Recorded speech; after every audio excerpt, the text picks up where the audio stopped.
My name's Luna, and that night my mother handed me a $1,000 bill, like it was my birthright. Cameras flashed around us, champagne sparkled, and my sister Ava, her perfect daughter, posed beneath chandeliers while everyone clapped. Then my mom smiled, lifted her glass, and said loud enough for the whole table to hear, "Luna will handle it. She always does." Forks froze. Even the waiter hesitated. I stared at the numbers, realizing they weren't just charging me for dinner, they were charging me for years of silence. So I smiled back and said something that stopped the music mid-note. But the real fallout came later. I grew up in a house where love came with receipts. From the outside, we looked perfect, white fence, manicured yard family portraits that smelled like polished wood and forced smiles. My mom ran the house like a brand campaign. Everything had to sparkle, especially my sister Ava. She was the golden child, the one with the soft curls and the voice that made adults melt.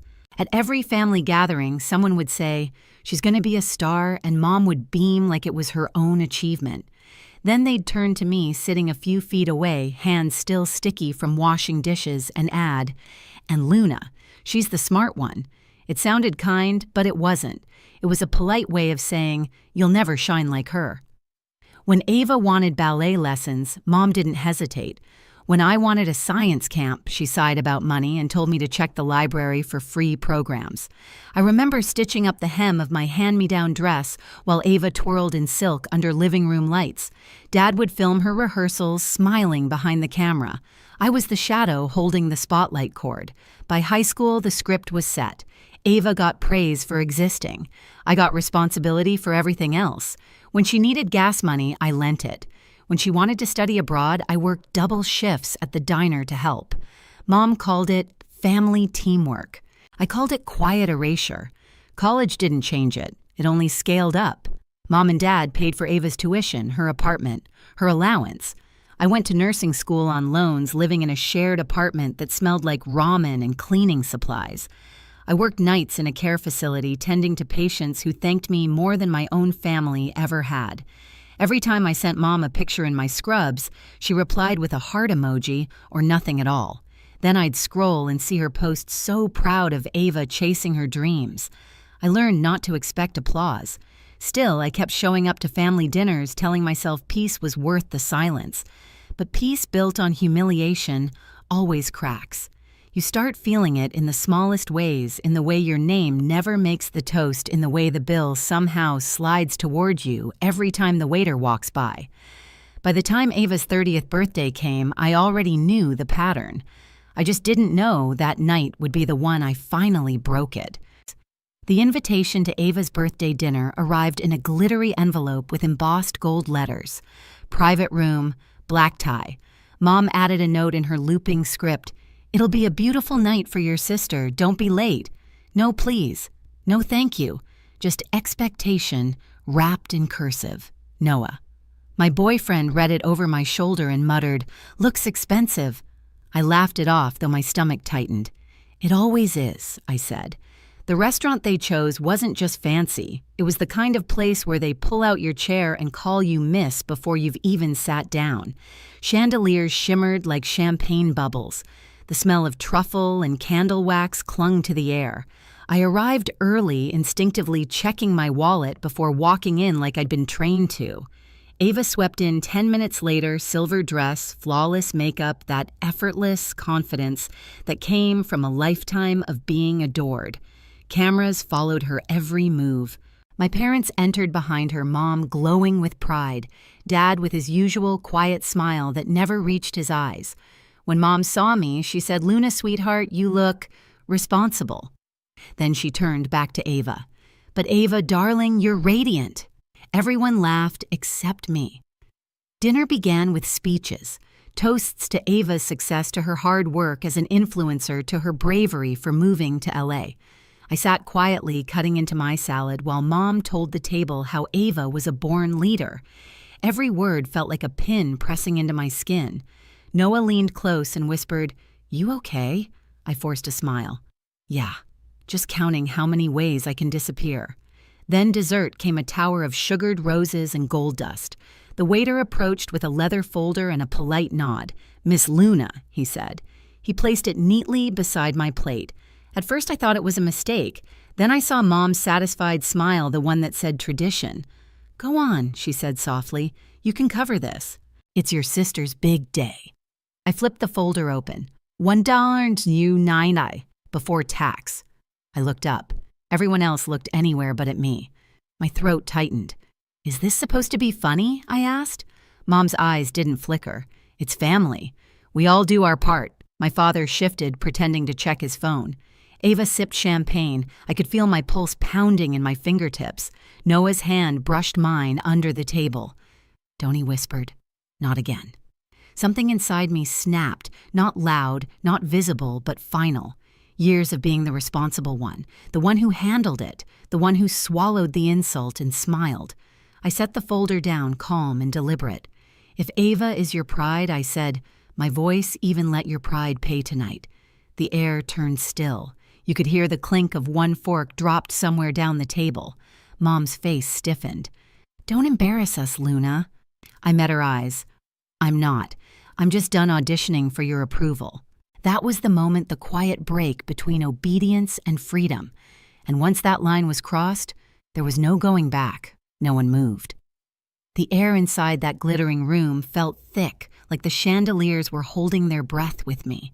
Ava's perfect smile trembled just enough to betray her. "Luna," she whispered, voice sugar-coated and shaky, "please don't do this here." I turned to her slowly. "Where else, Ava? You humiliated me in public my entire life. Maybe it's time you feel what that's like."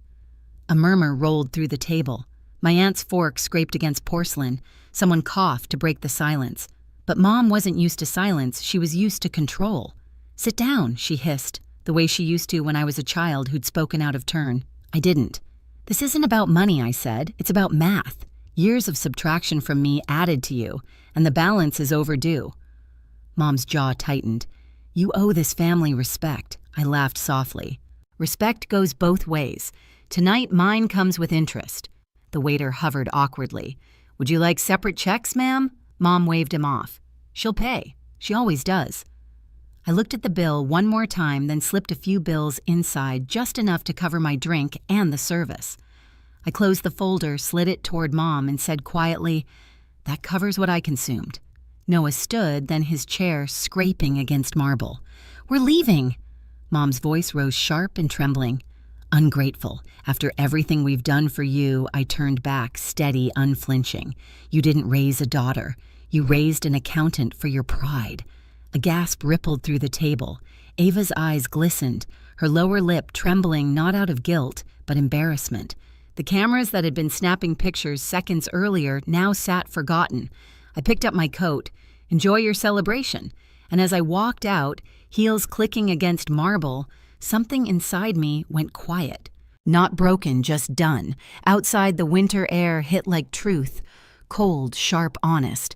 My breath turned white under the streetlights. Noah caught up, slipping his hand into mine. "Luna," he said softly, "you okay?" For the first time, I answered, "I think I might be." Behind us, the laughter inside faltered, and for once, I didn't turn back to fix it. The next morning, I woke to a dozen missed calls, Mom, Dad, even Ava. I didn't answer any of them. I sat at my kitchen counter, coffee going cold, replaying every word I'd said the night before. Part of me expected guilt to flood in, that old reflex to apologize for speaking too loud, but it didn't. What filled me instead was clarity. Quiet, heavy, undeniable. By noon, the messages had changed tone. "You embarrassed your sister. You humiliated your family. We need to talk." I didn't delete them. I saved each one like evidence.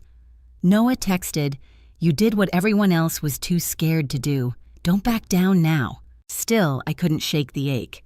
You spend a lifetime being trained to please, and when you finally break that pattern, even freedom feels like betrayal. I kept seeing Mom's face in that frozen second, her perfect composure cracking her pride, bleeding through the mask. That afternoon, the doorbell rang. I opened it to find my father standing awkwardly with his hands shoved deep in his coat pockets. He looked smaller somehow. "Can I come in?" he asked. We sat at my kitchen table, the same one I'd bought secondhand when I first moved out. It wobbled slightly like it had survived storms of its own. He cleared his throat. "You caught your mother off guard," he said. "You could have handled it privately." I stared at him. "Privately? When she's humiliated me publicly for years." He sighed, avoiding my eyes. "She doesn't mean harm. She just loves differently." I almost laughed. "No, Dad. She controls differently." His silence said everything. It was the same silence that had followed me through childhood at recitals, graduations, dinners, his quiet approval of her cruelty. And for the first time, I said it out loud. "You watched her do it," I said softly. "You watched her make me small, and you called it peace." His shoulders slumped. "I didn't know how to stop her. You could have tried," I said. "That would have been enough." He looked at the mug in his hands. "I'm sorry, Luna." I believed him. But apologies can't rewind years. They can only start clocks over. The next weekend, I got another text from Ava this time. "Can we talk?" We met at a small cafe near the hospital where I worked. She arrived in oversized sunglasses, still trying to hide behind image. When she took them off, I saw it shame, or at least something close. "I didn't know it felt like that for you," she said. "Mom said you were just sensitive." I sipped my coffee, letting the silence hang. It's easy not to know when everything's built around you. She fidgeted with her bracelet. "She's been furious. She says you ruined my birthday." I looked at her steady. "No, Ava. I ended a tradition. There's a difference." She exhaled shakily. "I never asked them to treat you that way." "That's true," I said, "but you never asked them to stop either." Her eyes glossed. "I didn't realize it hurt that bad." "It's not the money," I said. "It's the message. Every time I paid, they told me I was worth less, and I believed them until that night." We sat there in silence for a long time. Then softly, she said, "I want to fix it." "You can't fix it," I said. "You can only stop repeating it." A week later, Mom called. Not texted, called. Her voice was tight, like she'd practiced every word. "You embarrassed me," she said. "In front of family, friends, everyone." I told the truth, I replied. "You could have spoken to me privately." "Privately never worked," I said. "You only listen when there's an audience." She inhaled sharply. "Do you know how ungrateful you sound?" I leaned against the counter, calm. "Do you know how cruel you've been?" There was a pause. Then the sound of her soft, incredulous laugh. "You think you're the victim?" I smiled faintly. "No, I think I'm the survivor." Silence stretched. Then she said, "You've changed." "Yes," I said simply. "Boundaries will do that to a person." She hung up. That night I sat on my balcony, city lights flickering like distant stars. The air was cold sharp, but it felt honest. For once, I didn't need anyone to tell me I'd done the right thing. The peace in my chest was louder than her silence could ever be. 2 weeks later, Dad called again. "Your mom's been quiet," he said. "She doesn't know how to reach you. She doesn't need to," I said gently. "If she ever learns how to talk without hurting, I'll be here." He nodded. "She's proud of you, you know. She just doesn't say it." "Then she's still not proud," I said. "She's proud of the idea of me, not the real one." He smiled sadly. "You sound just like her when you're sure you're right." "Difference is," I said, "I'm willing to be wrong. She never is." After we hung up, I went to bed lighter than I'd felt in years.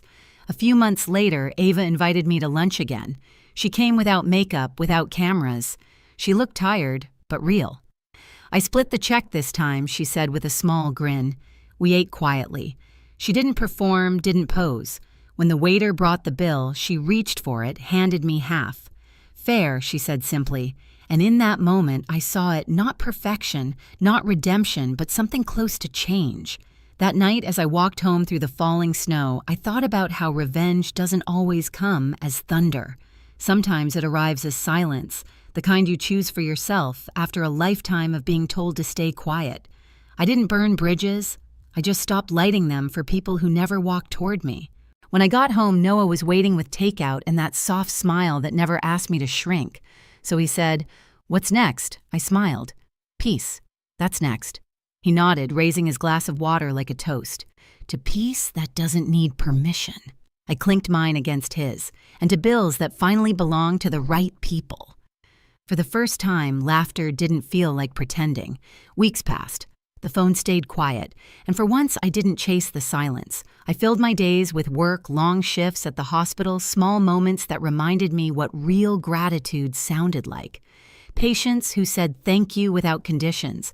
Coworkers who saw me for who I was, not for what I could give. Therapy helped too. The first session felt strange, like unpacking a house I'd lived in too long. The therapist asked, "What do you want now, Luna?" And for the first time, I didn't answer with someone else's name. I said, "Peace." She smiled. "Then let's start there." Little by little, peace stopped feeling like loneliness. I learned how to sit with quiet without mistaking it for punishment. My apartment, once just walls between shifts, became a home. I planted rosemary on the balcony, framed my nursing certificate, started cooking dinner instead of grabbing takeout on the way home. Dad called occasionally. He didn't say much, but when he did, his tone was different, gentler, curious. He asked about my patients, my hours, even my plants. I didn't need apologies anymore. Consistency was enough. Ava began sending postcards from places she actually earned her way to small modeling gigs not paid for by Mom. She wrote things like, "I'm learning to pay my own bills. It feels good." And it did feel good to see her learning the value I'd been forced to live with all along. Mom stayed quiet for months, until one day a plain envelope arrived in the mail. No glitter, no signature, flourish, just a short note, "Dinner, if you're willing, my treat." I smiled but didn't rush to answer. Healing doesn't mean returning. It means choosing how to meet someone again.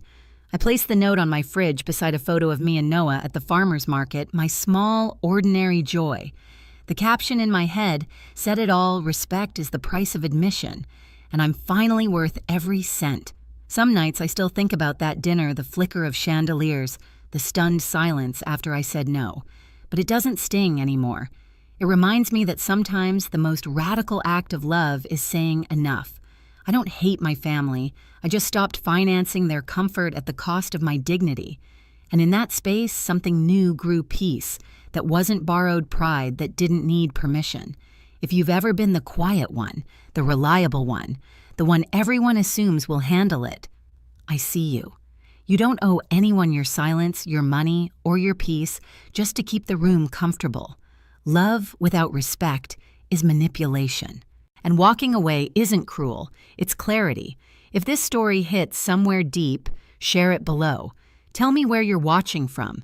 And remember, respect isn't given, it's earned. Hit subscribe for more stories like this.